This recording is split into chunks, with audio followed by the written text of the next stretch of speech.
Hindi lang kiwi at empudito ang kakaiba nilang produkto. Dito sa mga palengke ng Quirino, spotted ang gulay na ito. Hindi yan patatas Beros. Nakakita na ba kayo ng ube? Na puti? That's right! Isa yung root crop na kung tawagin ay tugi. Ang gulay na yan, ibibida natin sa isang laro. Kasama ang mga palabang lokal ng Quirino. Oh my God. Yung ani lang po, hindi po yung buong garden. Ate, isa-isa ko na ate. Sama natin ngayon si Badette. Sama natin ngayon si Ronald. Sila ay team... Malu!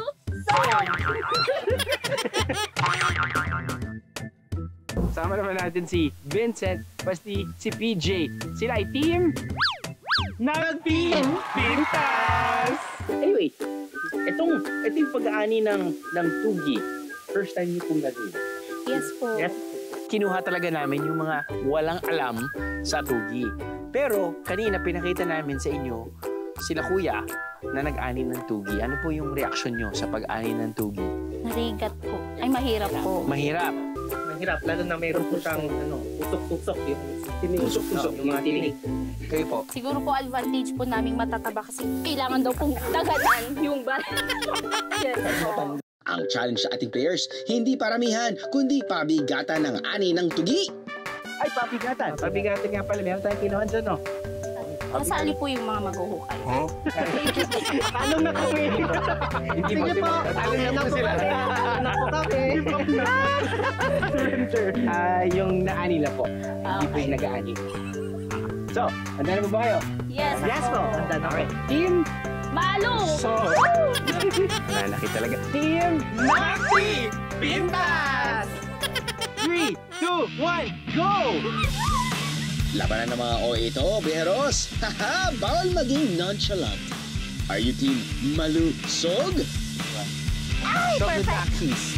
Oh my God. Yung ani lang po, hindi po yung buong garden. Or team nag-peak pintas? Isa-isa ko na ate. Kumahabol ang team. Nag-peak! Pinta. Over na talo!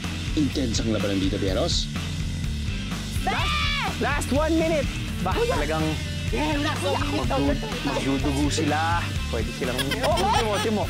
Nakakatawa dyan. Bibigay sila ng lahat ng lakas nila. Hindi pa nila alam kung ano yung premyo. Wala po tayong nakabang na ambulance. So, pasensya na po. Meron. Meron pala. So, okay lang. Tubig po. Meron. Meron din po. Oh, Timo. Na-injure na yung isa. Natamaan na sa ulo. Sa halagang 1,000 pesos. Sogod na a kiss! Sogod na kiss. Kindly, ano pong sabihin nun? Sogod na kiss. Pagod na po. Okay, wala lang. Wala malaman sa tingwa. Sogod na kiss. Perfect! 5, 4, 3, 2, 1. Okay, thank you. Good job. Wow. Para masigurong patas ang pagtitimbang, tatanggalin muna ang mga lupa na nakadikit sa mga tugi. Pagdating po sa texture pati sa lasa, mas ano yung maiko-compare niyo siya po sa Yung gabi. gabi. So, baga parang sa sinigang, yun po yung medyo malapot. Oo, sir. Ito, Yung po yung pampalapot. Talaga namang saga ng ani ng dalawang team. Hindi siya madali. Nakakapagod po. Pero exciting. Kasi parang fulfilling naman siya pag once nakuha mo yung mismong prank. Yun po, very fun. Pero ayun nga po, yung tinik. Ayun po. Yun yung challenge. Opo, yun po yung challenge. Sinong bias ng team, Beros? Dahil G na G ang bawat team, kailangan kiluhin unti-unti ang kanilang mga ani. Ano sa tingin ni Beros? Sinong team ang awardan na pinaka-OA sa pag-ani?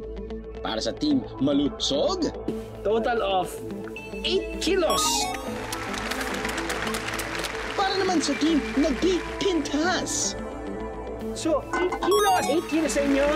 Ibig sabihin nun, it's atay. Okay, round 2. Oh no! Great! Attention! Congratulations! 1-5 sa inyong apat. Thank you po! Dahil ang tugi ay together. Together. Perfect combo rin ang mga putahe na naimbento gamit ang tugi. May savory sausage at sweet tiramisu cake. Talaga namang OA rin sa pagiging creative ang mga lokal dito, no? kung sa iba, isinasahog siya sa mga ulam. Sa amin naman po is ginamit namin siya as a main ingredient sa aming mga lulutuin. Bakit siya blood sausage? Para in-incorporate namin yung tuge. Imbis na gagamit kami ng blood, we use tuge because dito sa Philippines, some religious, hindi sila pwedeng kumain ng may blood. Para sa tugi blood sausage, pinaghalo-halo muna ang ground pork, tugi at mga pampalasa. Tsaka ito ibinalot sa balat ng baboy. Isasalang ito sa steamer at saka iiwan ulit sa apoy hanggang magkaroon ng smoky taste. Siyempre, yung taste ay hindi overpowering kasi nga most food crops naman talaga hindi overpowering. So, I think it serves as a filler. Nice. Lagyan mo ng suka, lagyan mo ng toyo, lagyan mo ng sili. Okay na. Para naman sa tiramisu, bawat layer talaga namang infused with tugi goodness. May homemade cream with tugi, butterfingers dipped in coffee with tugi charcoal, tugi jam at sweetened tugi. Sa aking opinion, yung tugi ay nagiging filler. Yung tugi, feeling ko, acts as a filler. There's no specific taste na mag-overpower. I think syempre, pagdating dito sa tiramisu, it's the sweetness of the cream or the chiffon layer cake